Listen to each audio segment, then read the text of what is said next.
Five Nights at Freddy's came out recently, and I was actually working Halloween night.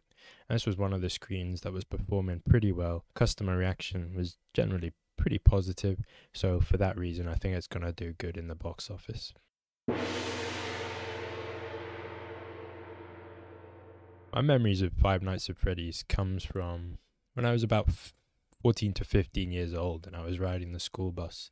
The guy next to me used to play the game, and whenever he sensed a jump scare coming, he would pass me the phone. But I never really found it particularly scary because I wasn't immersed in the story and I didn't really know what was going on.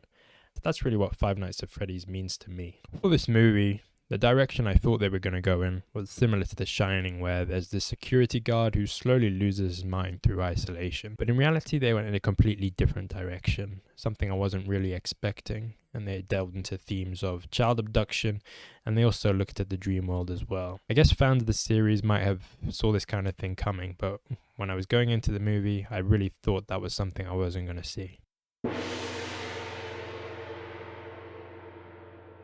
So to start things off, I wanted to talk about the Freddy Fazbear Pizzeria set, which looks really great. It reminds me of some Chuck E. Cheese from my childhood. And in the security guard's office, you can see the monitors, which are a good callback to the game. And to top it all off, there's a great opening credit sequence in the beginning of the movie, which really adds to the 80s retro vibe.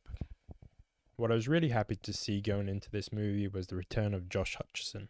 We know him from things like Bridge to Terabithia, Zathura, and The Hunger Games. And he has quite a lot to do in this movie. He plays a pretty relatable character who's trying to look after his little sister while searching his dreams for the man who abducted his little brother. And we see the burden of guilt weighing him down throughout the movie while he's trying to make ends meet as the security guard at Freddy Fazbear's Pizzeria. The plot of this movie actually ends up being pretty convoluted, and there's only really one or two sequences which really add to the fear factor. The first would be when a group of thugs is being chased through Freddy Fazbear's Pizzeria by Freddy and the gang. This actually ends up with one of the thugs being decapitated. We actually stumble across her head later on in the movie, which really adds to the scare. And the second sequence would be the reveal of the yellow rabbit, which was a bit creepy. But ultimately, there were large stretches of this movie where I didn't really feel the tension or much fear at all. And for that reason, I would have given it a 3 out of 10. I really would have liked to have seen them dial up the fear factor as well as the gore in this one.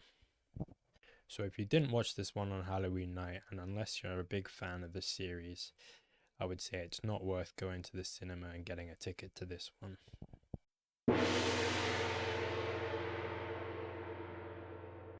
It's a big November ahead with some movies I'm definitely going to give a watch. The Hunger Games prequel, Saltburn, and Napoleon.